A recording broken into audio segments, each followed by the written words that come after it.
When I think of gems from the PS2 era, a lot of options come to mind. So many amazing games came out on this console, and whittling down the best of the best is a difficult task. But for me, there was always one game that came to mind, and that was ICO.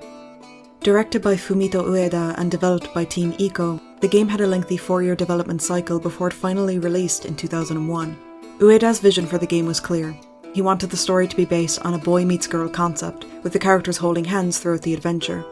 Moreover, he wanted to create something that didn't follow the typical conventions of video games due to the somewhat negative image the industry had at the time. Unfortunately, ICO didn't sell terribly well, with the majority of its copies sold in Europe and less than stellar sales in other regions. By 2009, almost 10 years after the game's initial release, ICO only managed to sell about 700,000 copies total. In comparison to its spiritual successor, Shadow of the Colossus, ICO often gets left in the dust. And in my opinion, that's a crying shame, because there are few games with their stories told as beautifully as ICO's, few games with worlds as encapsulating as ICO's, few games like ICO at all. And with the game turning 20 years old just a few weeks ago, I'd like to talk about why.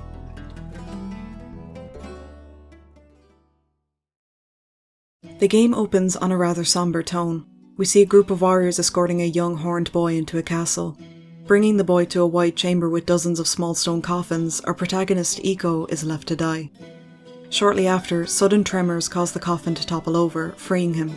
Exploring outside the room leads us to find a young girl, trapped in a cage, and upon freeing her, we quickly learn that she speaks in a language ICO cannot understand. She seems fascinated by him, as if this is her first time ever interacting with another human, her first taste of freedom. This is Yorda, our companion for the rest of the game. ICO tells her that boys with horns are brought here to be sacrificed, but we never exactly find out why. Despite not knowing why Yorda was imprisoned and not being able to communicate with her whatsoever, ICO decides that he's going to find them a way to escape the castle together. And this is where our story begins.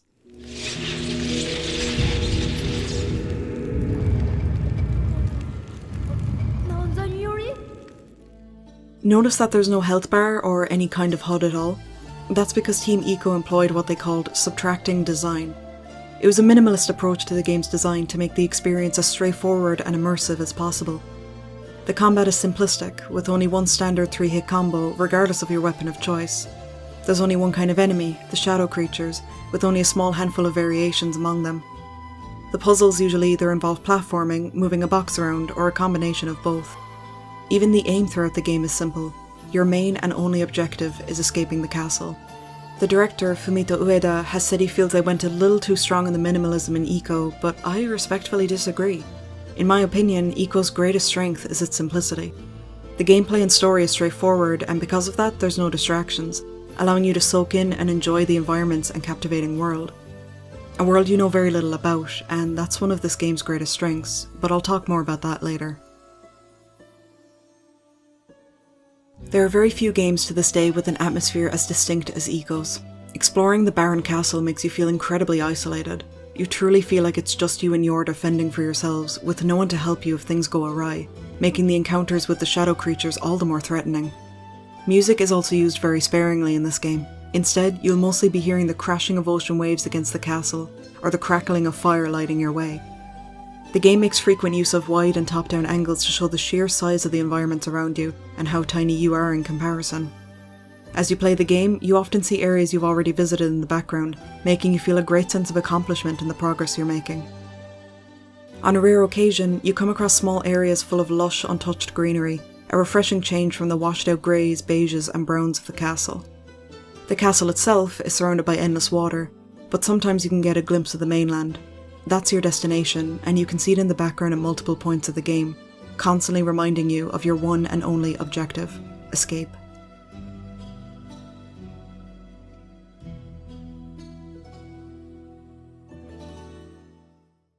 Throughout the game, you're constantly hunted down by shadow creatures, but they're really only after Yorda. Unable to fend for herself, the shadows will pick her up and bring her to black portals on the ground. If she's brought to a portal, you only have a brief few seconds to save her before she's gone forever. The enemy AI is very impressive for an early PS2 title. The creatures can duck out of the way and dodge your attacks, or even fly out of reach entirely. Sometimes a group of shadows will surround you, with some attacking you and others focusing on stealing away Yorda. They can even ambush her when you're in a different room, availing of the short window of time that you're not by her side. The enemy AI is very intelligent, and it makes every encounter with them feel dynamic and tense. Despite how much time ICO spends with Yorda, the two share very few words. Subtitles are provided for ICO, but Yorda's language appears as a strange runic script, so we never understand what she's saying. ICO's language is a distorted version of the Japanese language, sounding both familiar and unfamiliar to those who can speak it. There are moments in the game where its resemblance to Japanese is quite obvious though. Yorda's language was also inspired by Japanese, but went through quite a few changes to achieve a more ethereal, unusual sound. It's actually possible to translate it manually, and the process behind doing so is quite fascinating. Each character of the alphabet is a pictogram for a letter of the Roman alphabet. For example, this character looks like an ant and it represents the letter A. This one looks like a tree and represents the letter T. So let's take an example from the game. When you first free Yorda, she says this.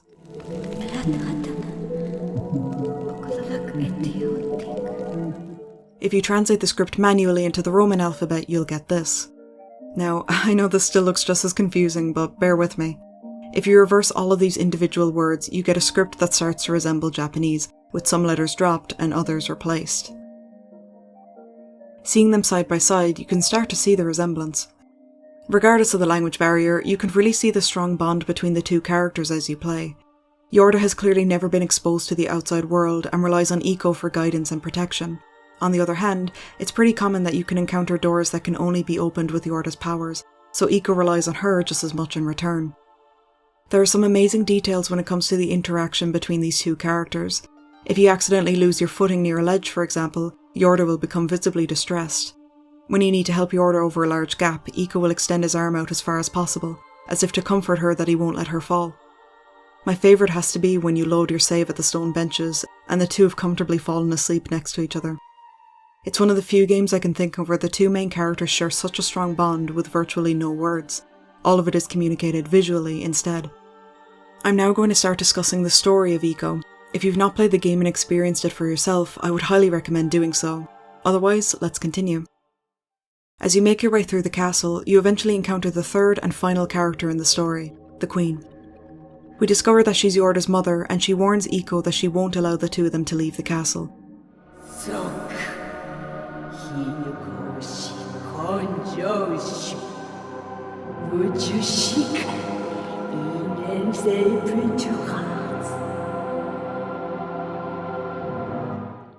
Ignoring her warning, ICO manages to find them a way to the mainland, but as they cross the bridge, an exhausted Yorda falls and the bridge suddenly starts to retract. Despite this, she reaches her hand out for you to grab, the only time in the game that the roles are reversed. As Yorda starts to lose her grip, we see the Queen tower over her, and ICO falls a long way down to the underside of the castle.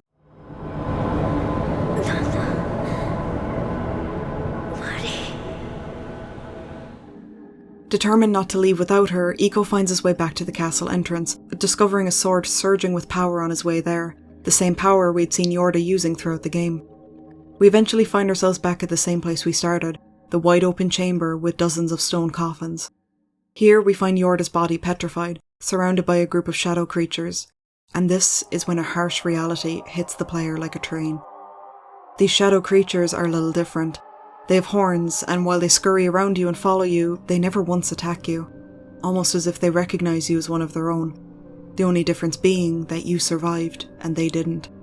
They are the shadows of all the horned children who have been sacrificed in this very chamber. You then have no choice but to take them down.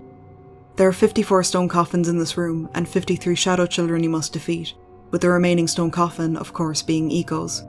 Each shadow only takes one hit to kill, and let out a distorted cry when you do so. Combined with the melancholic lullaby-like music in the background, this entire sequence is emotionally devastating, and despite having played the game dozens of times, I never feel ready for this section because of it. Proceeding past this room, we find the Queen, who explains she wants to use Yorda's body as a vessel to extend her own lifespan.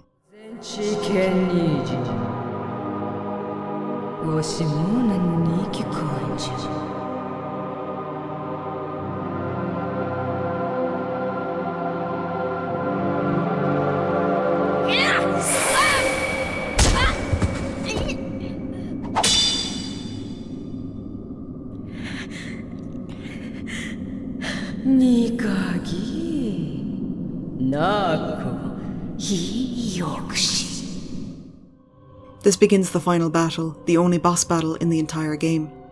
Moving too slow will result in the Queen petrifying you in the exact same way she did Yorda.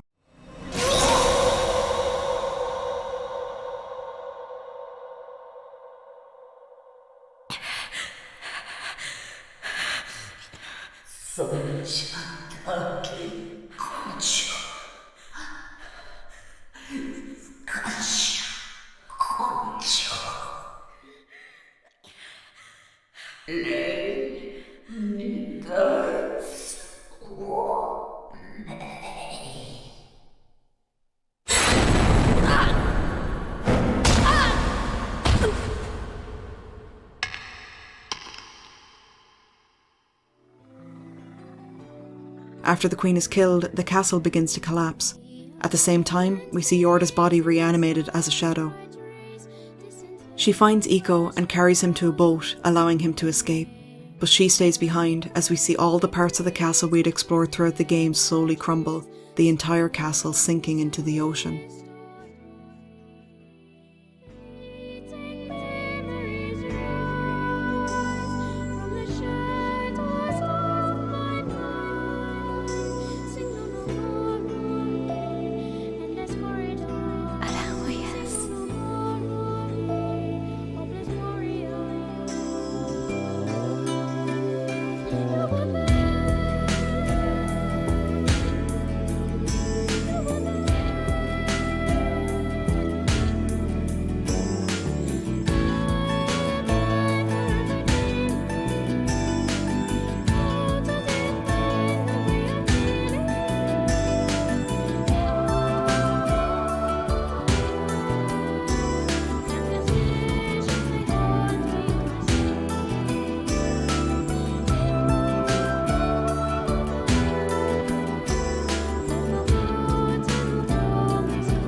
I mentioned earlier that we're not actually told very much about the world of ICO, and I really do think that's the hidden beauty of this game. We're given hints of what kind of world these characters live in, but ultimately the story is completely up for interpretation. Why are horned children being sacrificed, and why is it suggested that they're cursed? Is there any relation between the horned children being sacrificed and the Queen's immortality? And the biggest question of all, did either ICO or Yorda survive? There is a post-credits cutscene where ICO ends up on a beach and can find Yorda washed up ashore. While there are dozens of ways this ending can be interpreted, in my opinion, the two characters did not survive. ICO took quite a beating when fighting the Queen, and all things aside, he's still just a child. To me, it is infeasible that he would have been able to withstand that final blast as he defeated the Queen. Likewise, Yorda died as soon as she was petrified. Much like the other horned children we see in the chamber, she was revived as a shadow creature and decided to use her last moments to send ICO's body away in the boat, somewhat reminiscent of a sea burial. The serene, peaceful beach in the post-credits scene is an afterlife. While ICO and Yorda were not able to escape the castle and find solace amongst the living, they were indeed able to do so in death. And as bittersweet as it is, there is something comforting knowing that the adventure wasn't for nothing and our protagonist can now live in peace, free of shadow creatures and an evil queen, even if it is in the afterlife. This is, of course, just my opinion, and the beauty of this ending is that there is no right or wrong answer.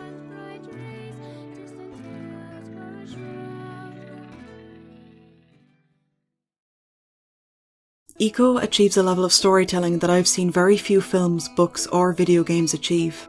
The game is proof that you don't have to tell a complex story to tell a good one, and that when done right, less is more. If we were explicitly told why the horned children are being sacrificed or how Yorda had these powers, for example, it would immediately lessen the impact of the story. What's even more impressive is that you could completely remove the subtitles in this game and still become just as invested in the characters. ICO isn't the kind of game where you find documents scattered throughout the world spoon-feeding you lore. It relies heavily on character interaction and environmental storytelling instead, something you rarely find in video games in the modern age. Anyone looking for a crash course in visual storytelling, it doesn't get much better than this. Even beyond its narrative, the attention to detail visible in the game is mind-blowing. Little details like how the doors you open up throughout the game are sculpted in the shape of a horned boy crying, or how you can see every major area you visit in the game on the main menu screen, something you would only ever notice after beating the game in its entirety. I first played this game on a demo disc when I was a child, and I can't put into words how completely enchanted I was by it.